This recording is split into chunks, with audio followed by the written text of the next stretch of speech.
U.S. Senator John Cornyn, thank you so much, and welcome back to Eye on Politics. Thanks, Jack. Good to be with you. Good to be with you. Before we get to the DHS shutdown and the latest about a potential deal, I have to ask you about this new independent poll that came out today by Qantas Insights showing you trailing AG Ken Paxton 48.8% to 41.3%. What's your reaction to that? Well, as you know, there's a lot of different polls generated from a lot of different people based on different samples, and some biased and others incomplete. As you know, I won first place in March 3rd, and we continue to work very hard to try to earn the vote of everybody who's going to come back to the polls on May the 26th. But eventually, what's going to count the most is not some poll like this 2 months out. It's going to be who actually shows up to vote. And I'm encouraged by what we're hearing, and look forward to victory on May the 26th. This same poll said nearly 58% of Wesley Hunt supporters said they are backing Paxton. What is your message to them about why they should back you instead? Well, I assume the people who supported Wesley Hunt could not abide a corrupt public figure like Ken Paxton. And so I don't expect them to go rushing to support somebody that they rejected on March the 3rd. So we're continuing to reach out to Congressman Hunt and his supporters, as well as the President of the United States. And we don't know exactly when or if the president's going to make an endorsement in this case, but we've made the argument to him, which I think he finds compelling, that I would be a much stronger top of the ticket than would Ken Paxton. And in fact, that Ken Paxton would represent a vulnerability for Republicans and potentially lose to Tallarico. And even if he didn't lose, it would cost hundreds of millions of dollars, and he would not win with the kind of margin that I would be expected to win by. I won by 10 points in 2020. So there's still a lot going on, and we have miles to go before we sleep. What do you think the president is going to end up doing?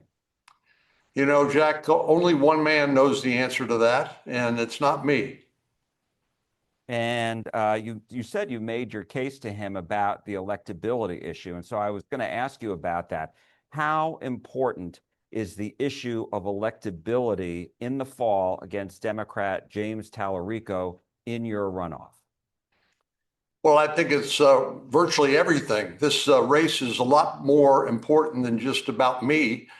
This is about a Republican Party that I've worked over decades to help build into the monolith that it currently is. We haven't elected a Democrat since 1994, and all of that is in jeopardy if we nominate a flawed nominee like the Attorney General.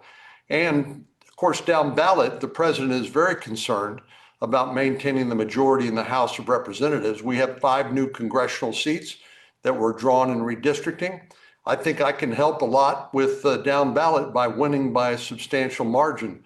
The problem is when you are running down ballot, you are largely dependent on the kind of race and the margin of the person at the top of the ticket. Unfortunately, President Trump won't be there during this midterm election. It will be the United States Senate race. So I think I can help. Last question on the runoff before I move on, and that is the Attorney General has put out an ad showing comments that you made before President Trump announced he was running for a second term, in which you said things that weren't they were negative about him and they weren't positive about him. And Paxton's implication is that you are not as pro-Trump as you say you are. What's your response to that? Well, you've heard about my voting record, 99.3%. I don't know how much better you could get. It's better than Ted Cruz's percentage. But, you know, there's a number of people who've had disagreements with the president over time, and he's apparently forgiven them. People like J.D. Vance, Ted Cruz, Lindsey Graham, Marco Rubio. And I've got a good relationship with the president. He's called me a friend, and I am, and somebody who wants to see him succeed. So I think he's certainly looked beyond some of those comments in the past, and those kind of disagreements in politics are not unheard of. All right, let's talk about the ongoing DHS shutdown. We know that some Republican senators met with President Trump in the White House last night. And how close to a deal do you think Republicans and Democrats now are to reopening the Department of Homeland Security? Well, I think it's encouraging with the president's approval. We are proceeding to talk to Democrats about funding all of the Department of Homeland Security except for ICE. But thanks to the foresight of President Trump and Republicans back in the Working Family Tax Cuts Act, we literally pre-funded ICE for years to come. And so one of the ironies of this shutdown are that the Democrats say their complaint is about ICE. Well, we've already pre-funded ICE for a number of years. And so punishing the innocent TSA agents, the Coast Guard, the FEMA, and all these others was really taking the wrong hostage. But hopefully this will come to an end soon. I know too many people have missed paychecks, and too many people have been inconvenienced by this political stunt by our Democratic colleagues. I want to read you what Senate Minority Leader Chuck Schumer said on the Senate floor today. Quote, "Fortunately, it seems like things are getting back on track this morning. Republicans can hopefully now come back to the table and get serious about reaching a solution to pay TSA workers ASAP. We await to hear from them on a written proposal that we will review because right now the situation at our airports is untenable." How would you describe what he said about how negotiations have gone on? Well, it reminds me of the old story about the kid who kills his parents and then pleads for mercy because he's an orphan. That's Chuck Schumer for you. This is something they consciously did with malice aforethought, and they've decided they wanted to punish a lot of innocent people for something that was completely unnecessary. We could have gotten this deal at any time earlier. The most important part of this, though, is that, as you know, the Save America Act is the president's number one priority. We are going to continue fighting for that, and we will deal with it either on the floor using the current procedure, or we will deal with that as part of reconciliation. But we're going to get there one way or the other. Yeah, I do want to ask you about that, but I just had a couple more questions on DHS. What is your thought about ICE officers being placed at the airports? And the president said that he thought putting them there actually brought Democrats back to the table.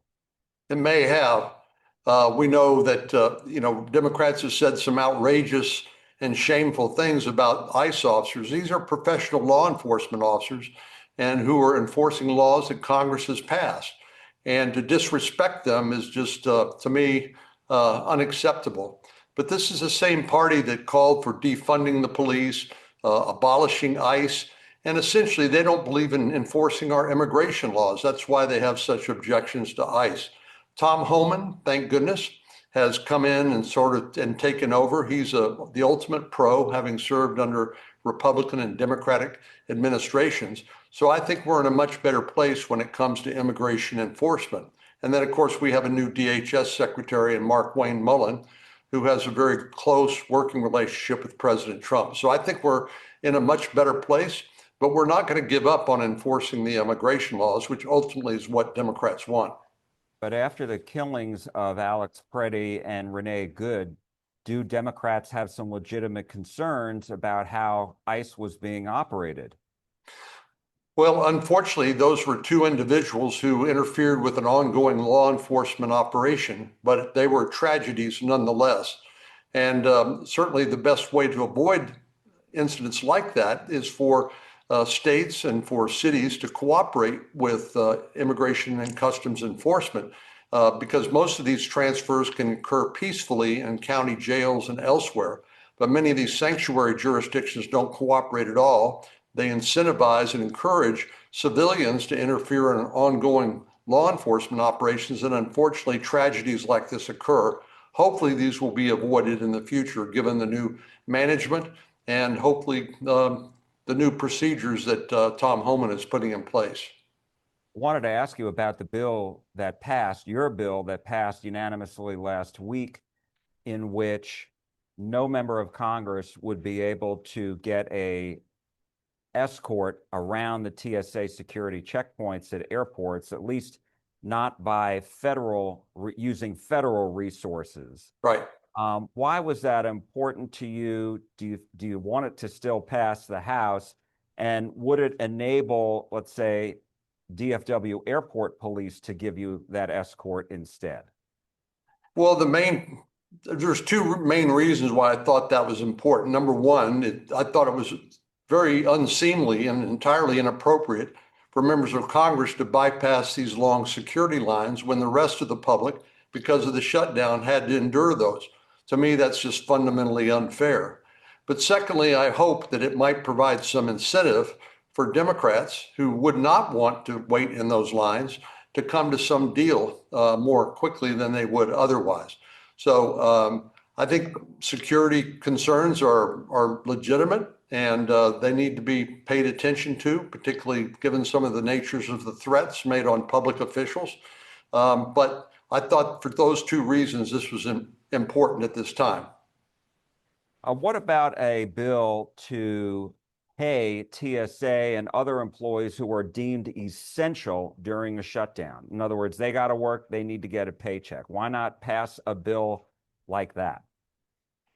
I think that would be appropriate. That would be fine with me. Of course, the easiest way to do that is just to pass the regular appropriations bills. These passed out of the committees of jurisdiction with large bipartisan support, and then became a political hostage during this stunt that was pulled by Democrats to not pay the TSA and to try to extract a pound of flesh from ICE. As I mentioned at the outset, ICE has been pre-funded for a number of years, thanks to the foresight of President Trump and Republicans. We knew this was coming, and so we provided for that ICE to continue to get that money, regardless of what Democrats did. But none of this would be necessary if we just handle our business in a normal sort of way where appropriations bills are passed on a regular basis on time. I want to ask you about the war against Iran. Do you support it? How long do you think it should go on? I do support it, and I think President Trump is to be commended for not tolerating the development of nuclear weapons by the #1 state sponsor of terrorism, which is Iran, together with all of its proxies, Hezbollah, Hamas, the Houthis, the Shia militias, and the like, that have threatened American troops overseas. But the prospect of a nuclear Iran is just untenable, and I applaud the president for taking the steps necessary. But of course, Iran's been at war with the West, including the United States, and particularly, of course, with Israel, since the Iranian Revolution of 1979. They chant regularly, death to Israel, death to the United States. So this is a war that's been going on, but there's only one side that really been conducting the war, and that would be the regime, the theocratic regime in Iran. President Trump has put a stop to it. And I think hopefully this will wind down relatively soon as we get the Strait of Hormuz open to energy traffic, because of course we've seen the impact on oil and gas prices around the world. Even though the United States doesn't depend on that transit through those Strait of Hormuz very much, I think it's about 2% of what we use. It still has impact on what is now a global commodity.